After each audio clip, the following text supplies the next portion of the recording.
여러분 안녕하셨습니까? 양영태 TV의 양영태입니다. 이성윤 중앙지검장 4차례나 출석을 검찰에서 통보를 했어도 끝내 조사를 응하지 않다가 지난 토요일 날 조사에 응했습니다. 어저께 그것이 외부로 밝혀졌습니다. 검찰 내부에서는 이성윤 지검장이 4차례나 출석 통보했음에도 불구하고 조사에 안 응하다가 갑자기 이렇게 조사에 응한 것은 기소를 늦춰보려는 그런 수다, 이렇게 보고 있는 것입니다. 이 수원지검은 피의자 신분으로 이성윤 지검장이 조사를 받았다고 얘기했습니다. 진실은 결국 그 모습을 드러낸다 하면서 이성윤 측은 말을 했습니다. A4 용지 6장 입장문을 통해서 그가 지녔던 혐의를 완전히 부인을 했습니다. 수원지검은 이렇게 얘기합니다. 수사 대상자의 일방적 주장이지 진실은 이미 다 확보되어 있다, 이런 식으로 얘기가 된 것입니다. 그러나 이성윤 지검장은 오해가 있어도 어떠한 의도가 있어도 시간이 걸려도 진실은 결국 그 모습을 드러낸다고 믿고 있습니다. 이렇게 이성윤 서울중앙지검장 변호인 통해 가지고 입장문을 발표했습니다. 수원지검 수사팀은 딱 바로 응수했습니다. 이 지검장의 입장문은 수사 대상자의 일방적 주장이므로 수원지검은 이에 대해서 응하지 않을 예정입니다 하고 딱 응수했습니다.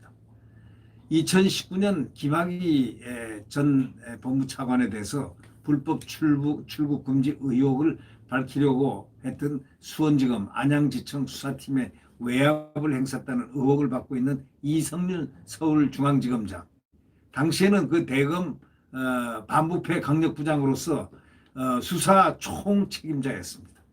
이분이 17일 첫 검찰 조사를 받은 것을 두고 양측 반응은 완전히 정반대입니다.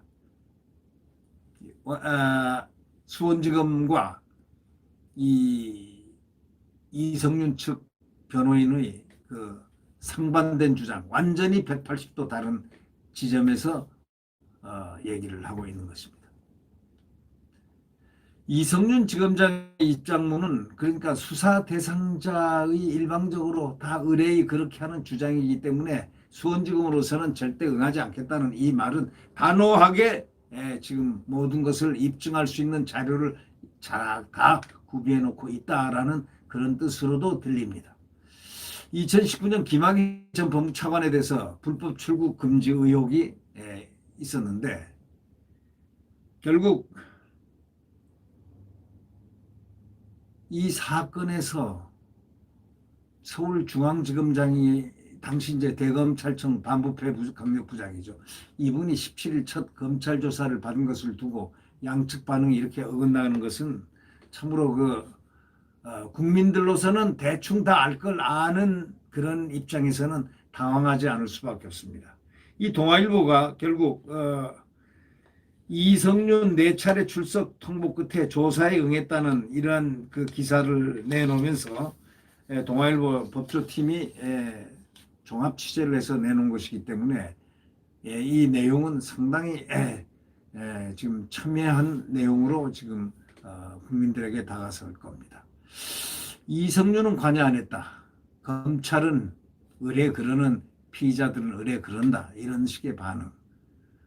검찰 조사에서 아예 완전 혐의를 부인했습니다.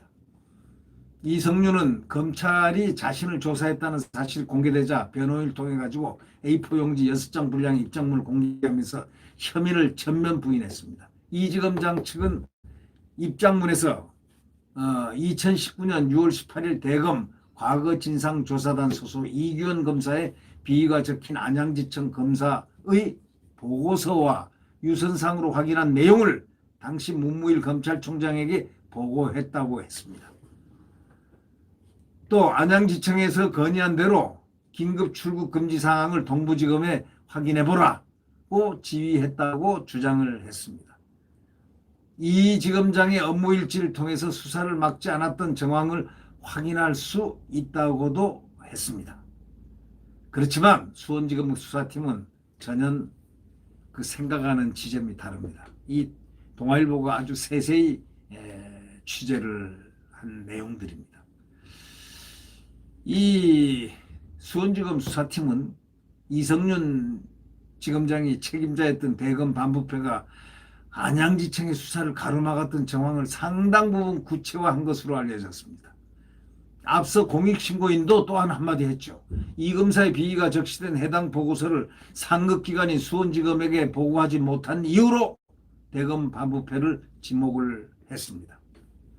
이 지검장 측은 김 전 차관에 대한 출국 금지가 이루어진 바로 그 이튿날 이 지검장이 서울 동부지검 고위 관계자에게 전화를 해가지고 이 검사가 작성한 불법 긴급 출금 요청서를 승인해달라 이렇게 했다는 의혹에 대해서도 이 지검장은 긴급 출금에 관여한 사실이 없고 당시 출금 경위도 모르는데 어떻게 추인을 요구할 수 있겠냐 하고 응수했습니다. 그러나 당시 서울 동부지검 고위 관계자들은 이 지검장이 이 같은 전화를 했었다는 입장인 것으로 알려졌습니다.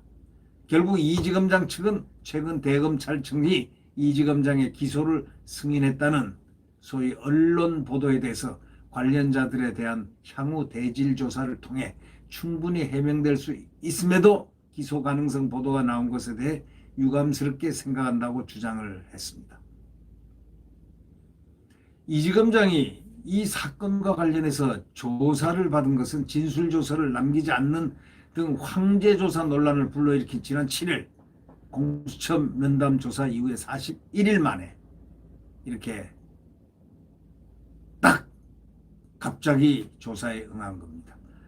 지금 상황은 검찰총장 후임으로 가장 유력한 이분이 그것과 연관돼서 뭔가 이 결심을 수사를 받을 그런 수사를 받을 그런 조사를 받을 그러한 것을 기획을 한 거 아닌가라는 시각이 있습니다.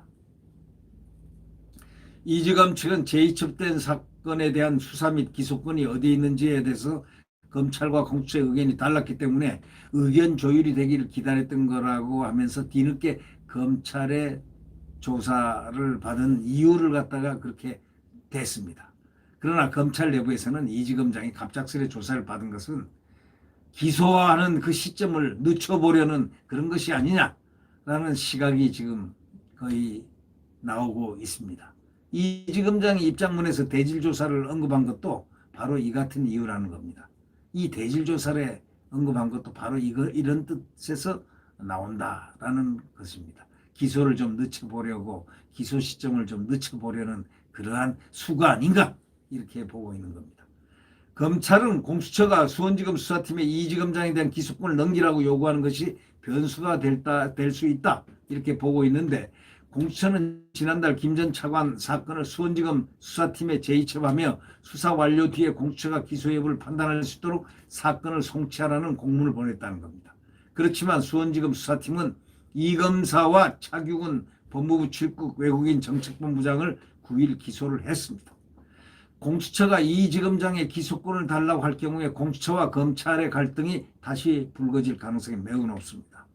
검찰도 만만치 않은 자세를 갖고 있습니다. 왜? 수사에 이 어떤 충분한 프레임을 갖다가 이미 완성을 해놓고 있다는 그러한 느낌이 상당히 짙은 그런 반응이 수원지검에서 나오고 있다는 바로 그 사실이 우리에게 어떤 지점을 암시해 주는 것 같은 그런 느낌입니다. 검찰의 그 이정섭 수원지검 형사 3부장은 원래가 강직하고 또 법과 원칙에 따라서 수사를 갖다가 돌직구처럼 해나가는 아주 우수한 수사 검사로 알려졌습니다. 그에 대한 칭송이 상당히 높은 편입니다. 상당히 높습니다. 이 중앙지검의 변필건 부장검사와 또 이 이정섭 부장 수원지검의 이정섭 부장검사는 이 법과 원칙에 따라서 반듯하게 수사하는 소위 수사검사로서 칭송이 대단한 것은 결코 그들이 우연이 아닙니다. 그들의 그만큼 살아온 길이, 족적이 바로 그렇게 그들로 하여금 아주 광의에 빛날 수 있도록 지금 하고 있는 것입니다. 많은 시련이 따르더라도 수사는 검사로서 할 수사는 하고야 만다라는 그런 정신의 소유자들이라는 것을 참고로 부연해 드립니다. 네, 구독 버튼과 엄지로 눌러주시기면 감사하겠습니다. 내일 태양은 다시 떠오릅니다. 대한민국 자유민주주의와 시장경제 그리고 국가 안보가 튼튼한 한미동맹의 굳건한 그 동맹 아래 뭉쳐지는 우리 찬란한 대한민국의 성장 발전은 1년 뒤에 정권 교체로서 다시 되찾아올 수 있다. 이런 희망, 내일 태양은 다시 분명히 떠오른다고 확신합니다. 국민 여러분들은 야권 단일화 해서 꼭 정권 교체를 함으로써 다시는 대한민국의 이 불행한 역사가 진행되지 않도록 우리는 정신을 바짝 차려서 야권 단일화에 남아있는 11개월, 이제 10개월밖에 안 남았습니다. 이 시간을 긴장하지 말고 환경을 감시하면서 우리가 나중에 투표의 그날 또 투표하고 난 다음에도 환경 감시를 게을리하지 않으면서 대한민국이 바로 다시 회복되는 그때를 기다리겠습니다. 네, 구독 버튼과 엄지를 눌러주시면 고맙겠습니다. 안녕히 계십시오.